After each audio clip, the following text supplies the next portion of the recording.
Waalaikumsalam. Assalamualaikum warahmatullahi wabarakatuh. Waalaikumsalam warahmatullahi wabarakatuh. Sebelumnya, terima kasih kami ucapkan kepada teman-teman semua yang sudah menghadiri perkuliahan hari ini. Sebelumnya, kami ucapkan terima kasih kepada Ibu Dinda selaku dosen pemangku mata kuliah strategi pembelajaran. Sebelumnya, perkenalkan saya Putri Zaira Aulia dengan NIM akhiran 024. Saya Siti Aisyah dengan NIM akhir 001. Saya Nira Fuzala Mardani dengan NIM akhir 018. Selanjutnya, di sini ada yang tahu nggak apa itu strategi Nggak tahu. pembelajaran? Belum tahu. Belum tahu ya. Baik, pengertian dari strategi pembelajaran kontekstual akan dibacakan oleh Faza. Baik, pengertian pembelajaran kontekstual merupakan suatu metode pembelajaran yang berpusat pada anak. Pembelajaran kontekstual mengutamakan pada pengetahuan dan pengalaman atau dunia nyata. Berpikir tingkat tinggi, berpusat pada siswa, siswa aktif, kritis, kreatif, memecahkan masalah. Siswa belajar menyenangkan, mengasyikkan, tidak membosankan, menggunakan berbagai sumber belajar. Selanjutnya, prinsip-prinsip strategi pembelajaran kontekstual akan dibacakan oleh Aisyah. Baik, prinsip-prinsip pembelajaran kontekstual ada 5. Yang pertama yaitu ada keterkaitan dan relevansi.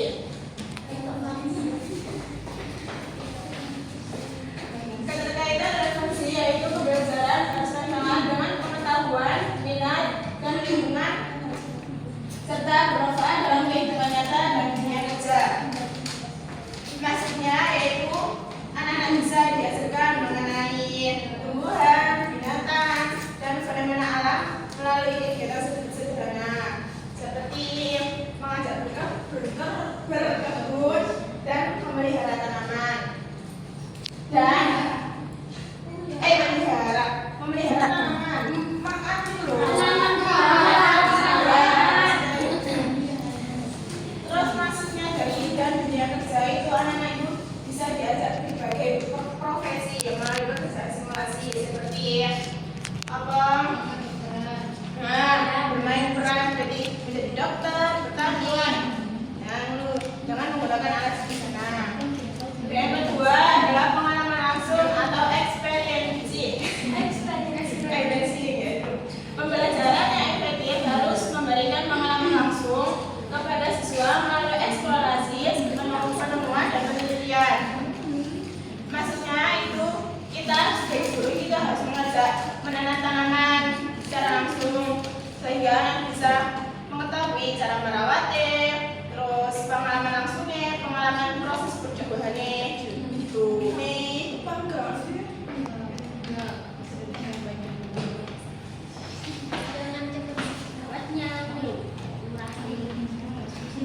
Kita itu mengajak anak untuk menanam tanaman secara langsung. Tuh. Dan mereka ini bisa pengalaman langsungnya itu bisa mengetahui prosesnya bagaimana.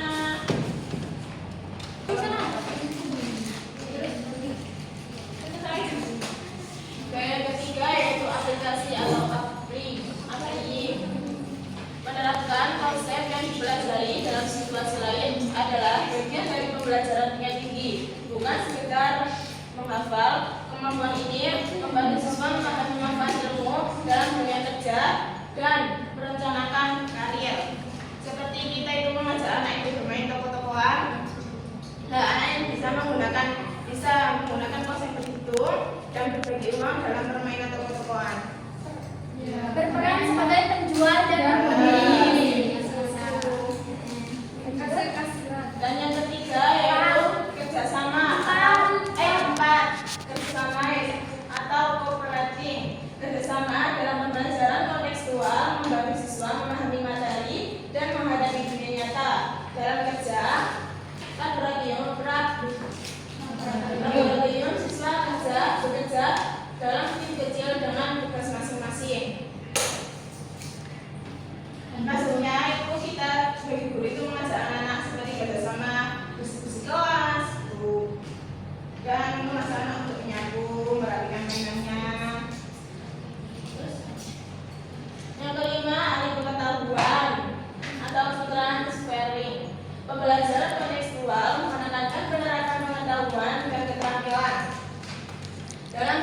situasi. Bukan sekedar menghafal, siswa mengharapkan mampu menggunakan materi yang dipelajari untuk memecahkan masalah baru. Maksudnya kita seperti anak bisa menyelesaikan masalah dengan permainan yang puzzle, permainan apa namanya. Dan di situ anak bisa menggunakan pikirannya dengan kritis untuk menyusun puzzle dengan cara yang berbeda-beda dari pasangannya. Dari pasangan permainannya biasanya. Ya gitu. Terus anak bisa menggunakan alat-alat seperti gunting, lem, dan kertas untuk membuat kerajinan tangan. Selanjutnya yaitu implementasi strategi pembelajaran kontekstual. Yang pertama itu ada tahap perencanaan. Guru menyesuaikan pembelajaran dengan kurikulum dan minat anak, menghubungkan topik dengan kehidupan nyata. Metode seperti bermain peran tadi yang seperti dibilang oleh Aisyah, dengan eksplorasi dan proyek, mendukung pembelajaran berbasis pengalaman, didukung oleh alat peraga dan bahan eksperimen.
028. Nah, di situ kan katanya guru harus menyesuaikan pembelajaran sesuai minat anak. Semisal minat anak itu selalu berubah-ubah, ada yang suka melukiskan, menggambar, terus ada yang suka pembelajaran di luar. Nah, lalu bagaimana cara guru tuh menyesuaikan proses pembelajaran itu tanpa kayak mengganggu proses pembelajaran?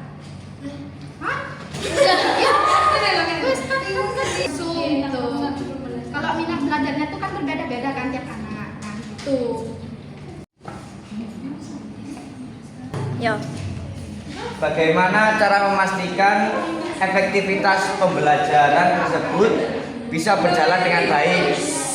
Dan hal apa yang menjadikan tantangan bagi guru untuk menerapkan implementasi tersebut? Baik, saya akan membacakan pertanyaan yang diajukan oleh Nisa. Pertanyaannya yaitu, peran apa yang bisa dimainkan oleh orang tua dalam mendukung penerapan strategi pembelajaran yang ada di rumah? Seperti itu. Baik, kami akan menjawab pertanyaan yang pertama dari Lenia. Pertanyaannya yaitu, bagaimana cara mengatasi jika anak memiliki minat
untuk hal yang membuat tantangan itu yang menjadi tantangan lagi ya.